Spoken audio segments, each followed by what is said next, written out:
আমি বিগত 25 বছর সরকারের এমপিওভুক্ত একটি কলেজে শিক্ষকতা করি। বর্তমান যে পরিবেশ পরিস্থিতি, কোনো মুসলমানের মেয়ে কলেজ ভার্সিটিতে পড়ার মতো কোনো পরিবেশ নাই বললেই চলে। আসতে বলেন কেন? পর্দা করে কি নফল না ফরজ? জোরে বলেন, আরো জোরে বলেন। চরমনার মরহুম ফজলুল করিম রহমাতুল্লাহ আলাই উনি বলতেন, পর্দাটা নামাজ রোজার চাইতে আরো কঠিন ফরজ। কারণ কি? নামাজ চললে কোনো আত্মীয় বেজার হয় না, বরং বলে জামাইটা বালা নামাজ চলে। রোজা রাখলে আত্মীয় বেজার হয় না, কিন্তু পর্দা এমন এক ফরজ বিধান, মানলে জামাই অসন্তুষ্ট হয়, বেয়াই অসন্তুষ্ট হয়, পুত্রা রাগান্বিত হয়, আত্মীয় বেজার হয়। ঠিক কিনা বলে? এই পর্দা তো এখন নাই বললেই চলে। আজকে আমার দেশের মহিলারা এদের মান সম্মান ইজ্জত বাড়ানোর প্রতিযোগিতা, আল্লাহর কসম কিয়ামত হয়ে যাবে, কিয়ামত হয়ে যাবে। আপনাদের দাম 1 পয়সা বাড়বে না, বাড়বে না। একটাই কারণ, আল্লাহর বিধান পর্দা আপনাদের মধ্যে নাই। ঠিক কিনা বলে? আপনারা কলা দেখেন না? কলা কি উপরে প্যাকেট আছে না নাই? কভার আছে না নাই? আম, জাম, কাঁঠাল যা বলেন সবগুলির উপরে কভার আছে না নাই? আপনি দেখবেন এই কাঁঠালের সিজন আসতেছে, গাড়ি ভর্তি কাঁঠাল আসছে দূর থেকে কোনো জেলায়।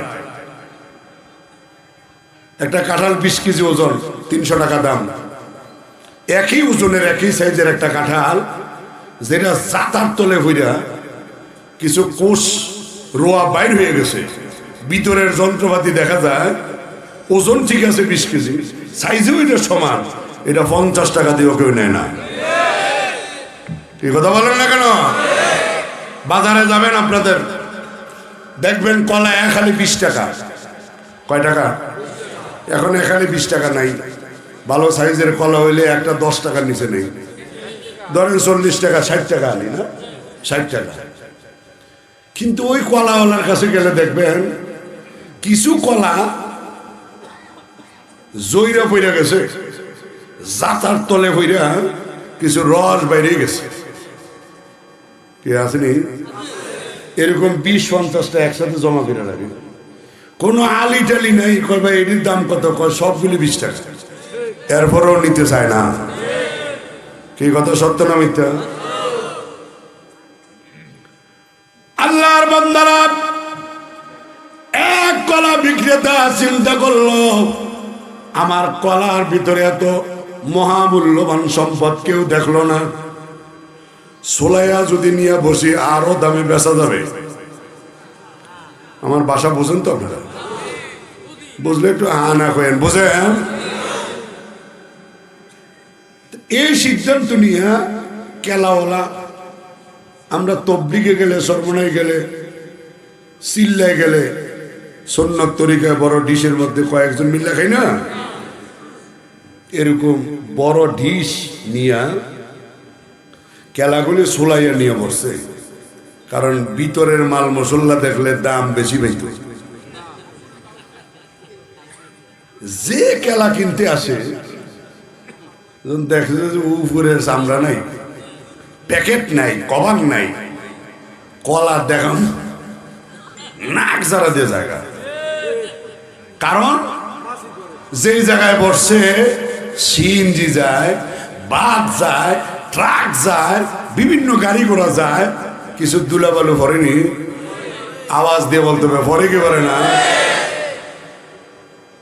কেলা কিছুক্ষণ চুলায় রাখলে রস বাইরেনি, রসের গ্রান পাইলে কিছু মশা মাছি আসেনি, তাও আবার বালার জায়গার না। সরকারি গণশৌচাগার লেট্রিন আছে যে, আবার পাশে যে ড্রেন আছে, কালা কালা একদম মাছি।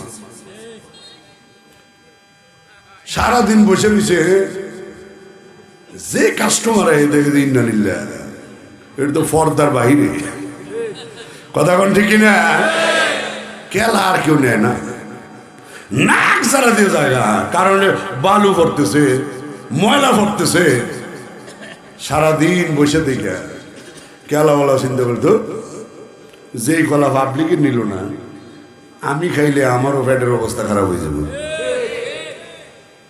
বাড়ি নিয়ে গেলে বউ বকা দিব তোমার মাথার স্ক্রুবে তো ডিলা কেন আল্লাহ পর্দা দিছে তুমি পর্দার বাইরে করলা কেন কথা কোন ঠিক কিনা ওই আল্লাহর বান্দা চিন্তা করলেন এক কাম করি ফালাইয়া দেই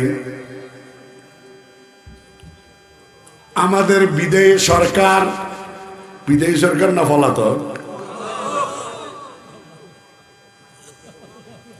রাগ করেন রাগ করেন গজব এমনি এমনি আসে না আল্লাহ ছাড় দেয় ছেড়ে দেয় না ঠিক কিনা বলে আমার আল্লাহ ছাড় দেয় ছেড়ে দেয় না দললে আর ছাড়ে না ঠিক কিনা বলে আল্লামা মামুনুল হক সাহেব কোনো অন্যায় নেই নিজের বৈধ স্ত্রী নিয়ে ইস্যু ডেকেছে মানুষ হয়ে জানোয়ারগুলি কয় কাবিননামা দেখা এই পটুয়াখালীবাসী আমার মুরব্বী বাবারা যারা আছেন কি বলেন আপনারা সবার কাবিননামা আছে তো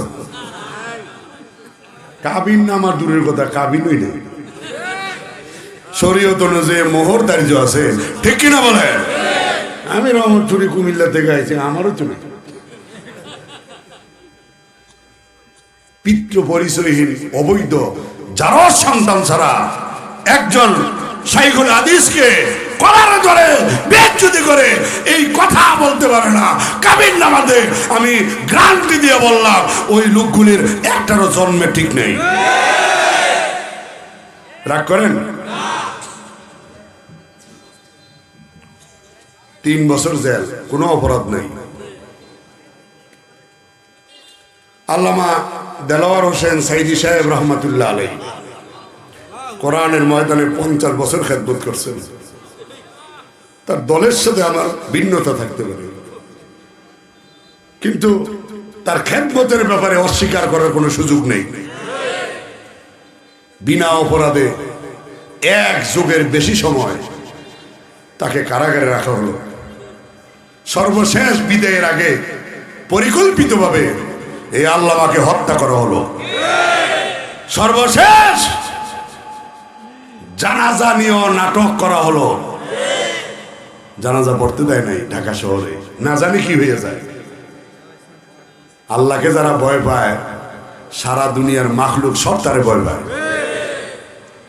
আর যারা আল্লাহওয়ালা মরণের পরে এদের কেরামতি বুজুর্গি আরো বাড়ে এই কথা বল না কেন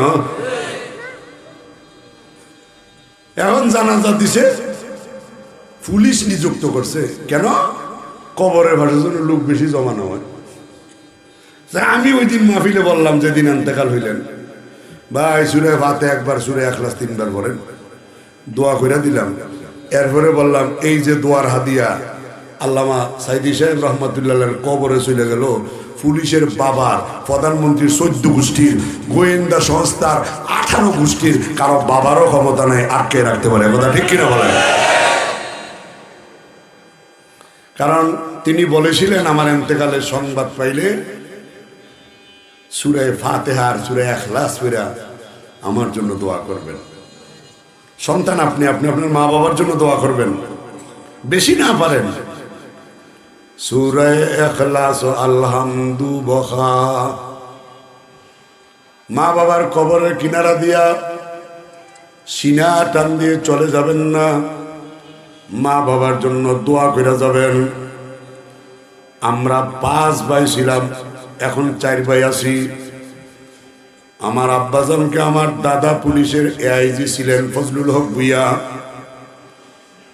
আমার দাদার আপন ভাই আমার আব্বাজানকে বলতেন আব্দুল লতিফ মাদ্রাসায় পড়ায় কোনো লাভ নাই চাকরি পাবে না বেকার থাকবে বেকারত্ব বাড়বে এক কাম করো উষা লম্বা ভালোই আছে দেও পুলিশে দিয়া দেই, চাকরি করুক। আমার আব্বাজান বলতেন, চাচা রিজিকের মালিক তো চাকরি না, অফিস সামাই রিজকুকুম, রিজিকের ফয়সালা জমিনে না আসমানে হয়। আমার আব্বাজান বলতেন, আমি নিজে শুনেছি। ও চাচা মিয়া, আল্লাহ পাক বলছেন, মান কানা ইরিদু হারসাল আখিরাতি নাজিদ লাহু ফি হারসিহি ওয়া মান কানা ইরিদু হারসাদ দুনিয়া নুতিহি মিনহা ওয়া মা লাহু ফিল আখিরাতি মিন নাসিব। আমার আব্বাজান সাধারণ মানুষ ছিলেন, আলেমও ছিলেন না, জেনারেল বড় শিক্ষিতও ছিলেন না। আমরা যখন প্রায় 3 ভাই হাফেজ হয়ে গেলাম, আমি শুনতেছি আমার আম্মাজান বলতেছে, আপনার সন্তানরা আলেম হাফেজ হইতেছে, আপনি তো কিছুই পারেন না, আপনি এক কাজ করেন, তবলিগে চলে যান। কোথায়? এই কোথায়? গালি দিয়েন বেশি করে, সওয়াব হবে। লাঠি নিয়ে আঘাত করেন, একেবারে বিনা হিসেবে জান্নাতে চলে যাবেন। কি ধারণা পোষণ করতেছেন? আমার আব্বাজানের কথা বলতেছি, কিছুই পারে না। বড় সরল মানুষ ছিল, নিয়ত ছিল একটাই, সন্তানের দুনিয়ার কোনো কিছুর দরকার নাই। মান কানা ইরিদু হারসাল আখিরাতি নাজিদ লাহু ফি হারসিহি ওয়া মান কানা ইরিদু হারসাদ দুনিয়া নুতিহি মিনহা ওয়া মা লাহু ফিল আখিরাতি মিন নাসিব। আমার আল্লাহ বলে, যারা আখিরাত চায় আমি আল্লাহ আখিরাতের রাস্তা সহজ করে দেই। দুনিয়া যারা চায় নুতিহি, সামান্য দেই। ওয়া মা লাহু ফিল আখিরাতি মিন নাসিব, আখিরাতে আমি আল্লাহর কাছে কিছুই পাবে না। অমিয়া খবর নিয়ে দেখেন, মাদ্রাসায় গেলে দেখবেন গরিবের সন্তান বেশি, কলেজ ভার্সিটি ইউনিভার্সিটির মধ্যে গেলে দেখবেন ধনীর সন্তান বেশি। কসম খাইয়া পটুয়া খালি বাসিকে বলিয়া গেলাম, বৃদ্ধাশ্রমে যাইয়া দেখবেন ওইখানে বড় লোকের মা বাবা, গরিবের মা বাবা নাই। ওইখানে বড় ডক্টর, ডাক্তার, প্রফেসর, উকিল, জজ, ব্যারিস্টার, ঢাকা শহরে অসংখ্য বাড়ির মালিক, মার্কেটের মালিকের বাবা মা, একজন ইমাম মুয়াজ্জিন খাদেমের মা বাবা। চ্যালেঞ্জ করে বললাম, বৃদ্ধাশ্রমে নাই। ঠিক কিনা বলে না? মিথ্যা কথা বলতেছি? ওমান কানা ইরিদু হারসাদ দুনিয়া নুতিহি মিনহা ওয়া মা লাহু ফিল আখিরাতি মিন নাসিব। আমার আব্বাজানের আরেকটা কথা মনে আছে, আব্দুল লতিফ মাদ্রাসায় পড়ে কোনো লাভ নাই। আমার আব্বা বলেন, চাচা লাভ লসের আমার কোনো দরকার নাই। আমি মরণের পরে আমার সন্তান যদি আমার জানাজা পড়াইতে পারে, আমি মরণের পরে আমার সন্তান যদি আমার কবরের কিনারায় গিয়া রব্বির হামহুমা কামা রব্বায়ানি সগীরা। আমি একদিন রমজান মাসে বাড়ি গেলাম, আমার আম্মাজান কোরআন শরীফটা বকে নিয়া, আমার বাড়িতে মহিলা মাদ্রাসা, আমার ঘরের পাশে 3 তলা বিশাল ভবন। আমি জিজ্ঞাসা করলাম, আম্মাজান কোথায় যান? বাবা একটু মাদ্রাসায় যাই। আমি বললাম, আম্মা আপনার 5 ছেলে আলেম হাফেজ, আপনি এত কষ্ট কেন করেন? আমার আম্মাজান বলে, বাজান মরণের পরে কেউ তো আমার সঙ্গী হবে না। আমি জানি নবী বলছে, ইজা উজিয়াল মাইয়িতু ফি কবরিহি জা আল কুরআন ইনদা রাসিহি। আল্লাহর নবী বলছেন, মানুষ কবরে শোয়া, জানাজা দিয়া কবরে শোয়া, সব যখন বাড়ি চলে যাবে, এই কোরআন শরীফটা মাথা বরাবর কবরে হাজির হইয়া যাবে। আমার আম্মা জান বলে, বাবা একটা অনুরোধ করিয়া গেলাম, আমার ইন্তেকালের পরে বাড়ি আসলে আগে আমার বাড়িতে দেখা কইরা তারপরে এই বাড়িতে আসবা। আমি বললাম, আম্মা জান আপনার বাড়িতে এটাই আবার কোন বাড়িতে যাব? আমার আম্মা আঙ্গুল দিয়া ইশারা কইরা দেখা, ওই পুষ্করির ওই পারে যে কবরস্থান, ওই কবরে যখন সোহাইয়া দিবা বাড়ি আসলে ওই জায়গায় জিয়ারত না কইরা আগে ঘরে আসবা না। আমার আম্মা জানের কথা অক্ষরে অক্ষরে পালন করার চেষ্টা করি। গত কয়েক মাস আগে বাড়ি গেলাম, আমার ছেলে ছোট চরমনের পিসা হুজুর রেজাউল করিম সাহেব জিগ বললাম, হুজুর আমার তো আল্লাহ পাক ছেলে দিছে, কয় ফয়জুল করিম নাম রাখেন। মিয়া মামুনুল হক, মাহফুজুল হক, রেজাউল করিম, ফয়জুল করিম, এই দুই করে ওমরও আছে, আবু বকরও আছে। কি কথা ঠিক নেবে? ঠিক। নরম গরম। আমার সাহেব বলে, রহমতপুরে আপনার ছেলের নাম ফয়জুল করিম রাখেন। আমার ছেলেকে বললাম, বাবা চলো তোমার দাদা দাদুর কবরটা জিয়ারত করে আসি। যাওয়ার সময়, বাড়ি থেকে বিদায়ের সময়, আমার ছেলে ছোট 10 বছর বয়স, ধমকি সুরে আমাকে বলে, আব্বু আমার দাদু না বইলা গেছে এই বাড়িতে আসার আগে ওই বাড়ির জিয়ারত না করে আসবেন না। আজকে কবর জিয়ারত না করে কেন বাড়ি আসলেন? জবাব দেন। আল্লাহু আকবার। এ মুরব্বীরা, যুবক ভাইরা, পর্দার আমার মা বোনেরা, অনুরোধ করিয়া বললাম, পায়ে ধরিয়া বললাম, আল্লাহ নবী বলেন, কুন আলিমান, উম্মাহ সবাই আলেম হও, আও মুতাআল্লিমান, যদি না পারো আলেমের ছাত্র হও, যদি না পারো মুস্তামিয়ান, আলেম কি বলে শুনে শুনে আমল করো, আও মুহিব্বান, যদি কোনো জালেম ক্ষমতা আসে ওদের ভবিষ্যতে, যদি আলেম সব বন্দি করে রাখে, আলেমের কথা শোনাও যদি সম্ভব না হয়, আও মুহিব্বান, অন্তরের দ্বারা আলেমকে মহাব্বত করো। ওয়ালা তাকুন খামিসান ফাতাহলিক উম্মাহ, 5ম নম্বরে যাইও না। এ মুরব্বীরা, আমার মা বোনেরা, অনুরোধ করিয়া পায়ে ধরিয়া আমার আব্বাজান বললেন, বাবা মরণের পরে যদি তোমরা জানাজা পড়াইতে পারো আর কিচ্ছু লাগবে না। আমার আব্বাজান, আমি তখন ছোট, 91 সনে ইন্তেকাল। আমার বড় ভাই হাফিজ মাওলানা শাহজাহান রহমতপুরি জানাজার নামাজের ইমাম, আমরা বাকি 4 ভাই পিছনে দাঁড়ানো। নজর করিয়া তাকাইয়া দেখলাম আমার ভাইজানের চোখ ভাইয়া ভাইয়া, গাল ভাইয়া ভাইয়া, দাড়ি ভাইয়া ভাইয়া পানি পড়তে আছে। তাকবীরটা দিতে পারে না, হাউ মাউ করে কাঁদতেছে। জানাজার নামাজের পরে মুসল্লিদের দিকে যখন ঘুরিয়া দাঁড়াইছে, নজর করিয়া তাকাইয়া দেখলাম বুকটা ভিজে গেছে। আমার আম্মাজান কত 10 বছর আগে ইন্তেকাল। হাজার হাজার মানুষ জানাজা উপস্থিত। আমার বড় ভাই জানাজার নামাজ পড়াইতেছেন। 1 ভাই ইন্তেকাল হয়েছে, বাকি 4 ভাই, বাকি 3 ভাই আমরা পিছনে দাঁড়ানো। নজর করিয়া দেখলাম আমার বড় ভাই তাকবীর দিতে পারে না। কান্না কাকে বলে কত প্রকার।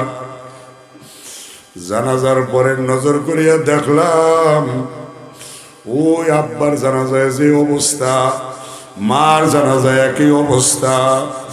জামাটা সম্পূর্ণ বুকটা ভিজে গেছে, দাড়িগুলি বেয়ে বেয়ে পানি পড়তে আছে। এ পটুয়াখালীর মুসলমান, আমি জানবার চাই ইমাম সাহেব কেন জানাজায় কাঁদলেন? আমার আল্লাহ জানে কিনা? আস্তে কোনো জোরে বলেন জানে কি জানে না? জানার পরও আল্লাহ তাআলা ফেরেশতাদেরকে জিজ্ঞাসা করতে পারে, ও ফেরেশতারা আমার ইমাম সাহেব কান্দে কেন? ফেরেশতারা বলবে, আল্লাহ, ইমাম সাহেব তার মার মায়া কান্দে, ইমাম সাহেব তার বাবার জানাজা পড়ায়, বাবার মায়া কান্দে, মার জানাজা পড়ায়, মার মায়া কান্দে। আল্লাহ পাক হয়তো তখন বলতে পারে, ও ফেরেশতা সাক্ষী থাকো, যে মার বাবা সন্তানকে ইমাম বানায় আসলো, আমি আল্লাহ এই মুহূর্তে তার মা বাবার জিন্দেগীর সব গুনাহ মাফ করে দিলাম। ক্ষমতা আমার আল্লাহর আছে না নাই? জোরে কোন আছে না নাই? এজন্য উসিলা তালাশ করেন।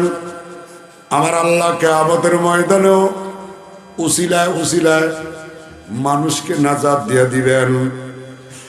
দস্তগিরি কিজিয়ে মেরে খুদা, दस्तगीरी कीजिए मेरे खुदा, ताना हूँ मैं तेरे से एकदम जुदा। মুফতি আজিজুল হক রহমাতুল্লাহ আলাইহি ইলমে মারফতের খাজানা, চট্টগ্রাম পটিয়ার বালুরতলায় শুয়ে রয়েছে, জীবনী পইরা দেখেন। কারি ইব্রাহিম শাহ হুজুর রহমাতুল্লাহ আলাইহির জীবনী পইরেন, ফজলুল করিম ইসাক সাহেব রহমাতুল্লাহ আলাইহির জীবনী পইরেন, পীরজি হুজুর হাফিজ হুজুর রহমাতুল্লাহ আলাইহির জীবনী পইরেন। ওই উজানির জমিনে মুবারক করিম শাহ হুজুর রহমাতুল্লাহ আলাইহির জীবনী পইরেন।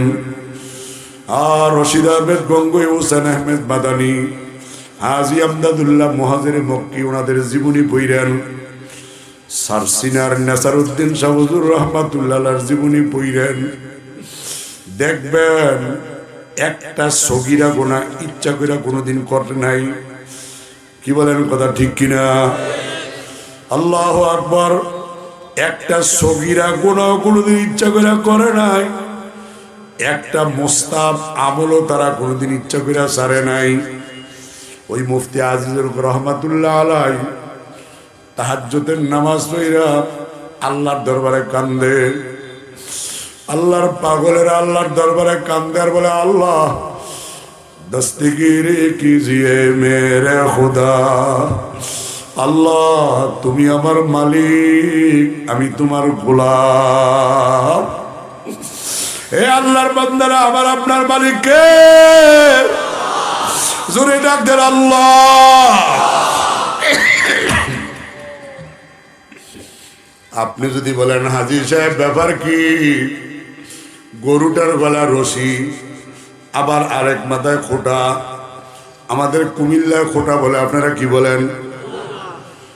অথবা গরুর এক মাথায় রশি দিয়া গলায় বান্ধিয়া আর এক মাথা আবার গাছের সাথে গিরু দিয়া রাখে, শিকড়ের সাথে কোনো খোটার সাথে আটকে রাখে।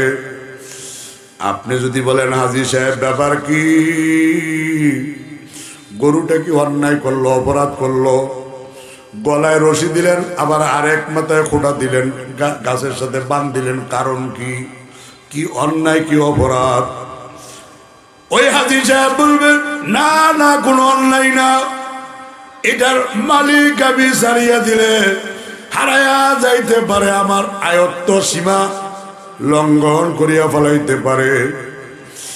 যেন আমার সীমা লঙ্ঘন করতে না পারে, আমি মালিক, এজন্য আটকাইয়া রাখছি। কথা ঠিক কিনা বলেন? আল্লাহর বান্দারা আল্লাহর দরবারে কান্দে আর বলে, আল্লাহ দস্তগিরি কিজিয়ে মেরে খুদা, তানা হু মাই তেরে সে একদম জুদা।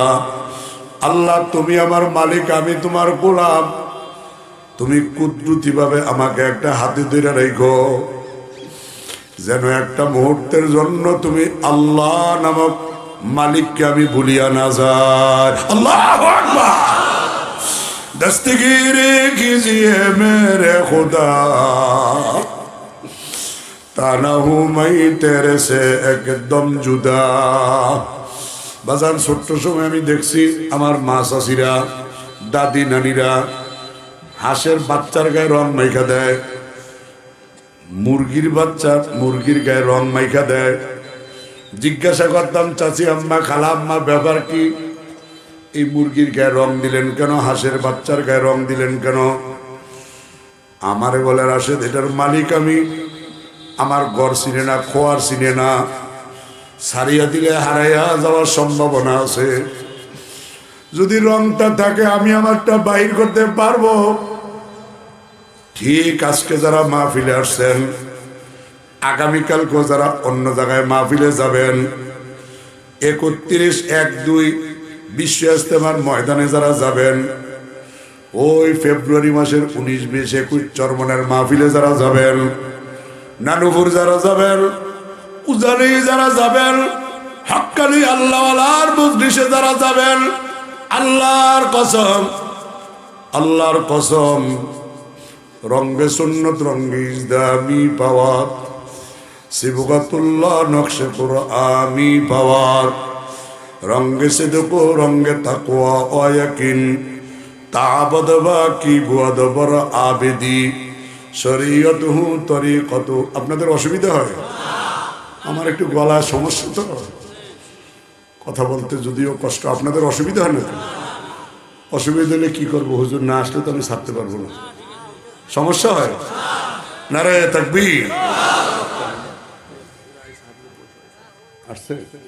আমি তো আসার আগেই বলছিলাম আমাকে জানানোর জন্য। লা ইলাহা ইল্লাল্লাহ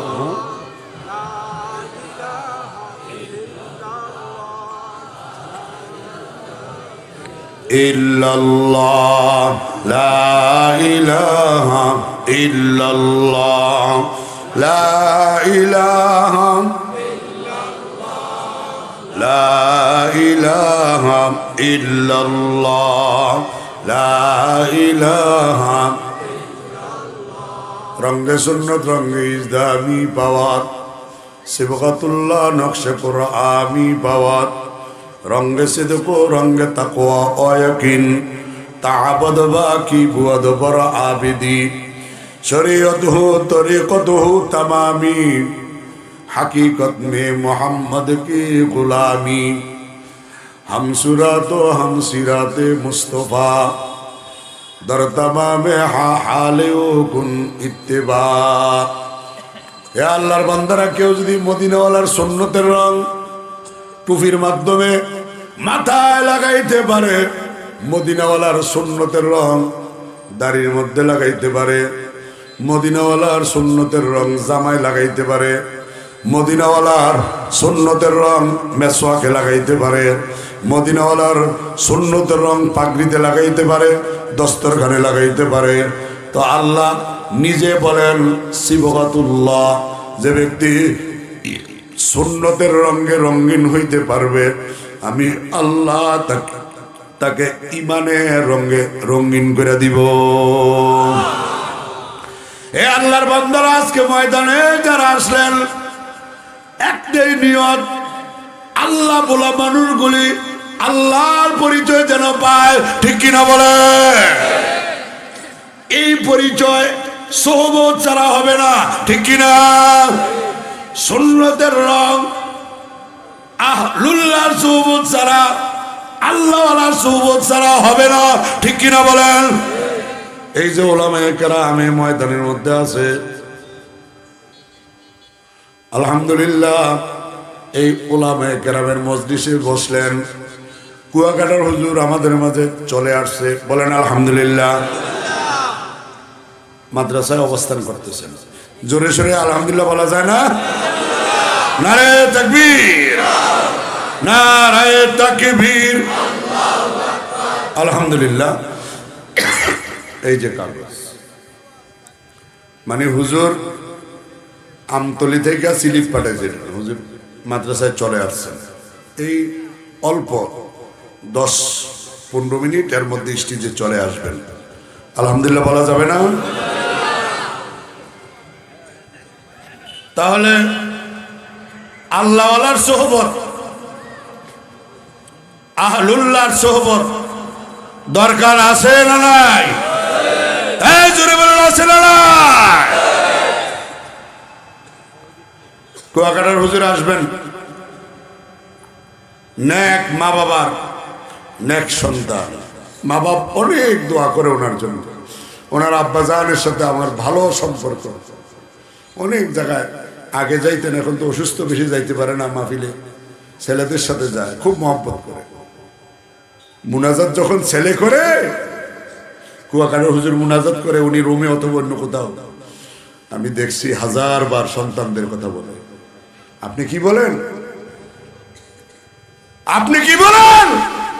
ডাক্তার, ইঞ্জিনিয়ার, জজ, ব্যারিস্টার, না, এগুলি কিচ্ছু লাভ হবে না। ঠিক কিনা বলে? কিচ্ছু লাভ হবে না। সন্তানকে আলেম বানান, নামাজি বানান, আল্লাহওয়ালা বানান, মেয়েকে আলেম বানান, হাফেজা বানান, কাজ হবে। ঠিক কিনা বলে? 25 বছর জেনারেল প্রতিষ্ঠানে চাকরি করে আমার মেয়েদেরকে স্কুল কি জিনিস কাছে দিও নেই। প্রাপ্ত বয়স্ক হওয়ার আগেই তো কারাগারি। বহু আলেম, মেয়ে 5 জন 7 জন, কোনো চিন্তা নাই। আপনারা তো চিন্তা কেন? ওই যে সোলা কলার মতো। রাগ করলেন নাকি? পর্দা নাই, কুদৃষ্টি, খারাপ দৃষ্টি, হেজাব থেকে বের হওয়ার কারণে এটার প্রতি আর আকর্ষণ নাই। সোলা কলার চাইতো আরো খারাপ। ঠিক কিনা বলে? আগে প্রস্তুতি নেই মেয়ে বিয়ের জন্য, লাখ টাকা, কোটি টাকা জমাইতে হবে। কারণ কি? আপনার নিয়ত ভালো না। আপনি পর্দা রাখেন, মাদ্রাসায় পড়ান, আলেম বানান, হাফেজা বানান, সম্মান আল্লাহ বাড়াইয়া দিবে। ঠিক কিনা বলে? আল্লাহর বান্দারা, তাহলে মাদ্রাসা আমাদের দরকার আছে না নাই? সরকারি বেতন আছে তো? এখানে সরকারি বেতন আছে? সরকারি ভবন কিচ্ছু নেই। কওমি মাদ্রাসার অংশ, জাতীয় মাদ্রাসা, জনগণের অর্থে এই মাদ্রাসা পরিচালিত হয়। আস্তে কেন জোরে বলেন, ঠিক কিনা? তা আমরা এই মাদ্রাসা চালায় রাখা দরকার আছে না নাই? যদি থাকে, হুজুর চলে আসছেন, মাঠও কানায় কানায় ভর্তি, আলহামদুলিল্লাহ। যারা কিছু ভাই দাঁড়িয়ে আছেন, এদিকে বসলে সুন্দর হয়, একটু জায়গা হয়তো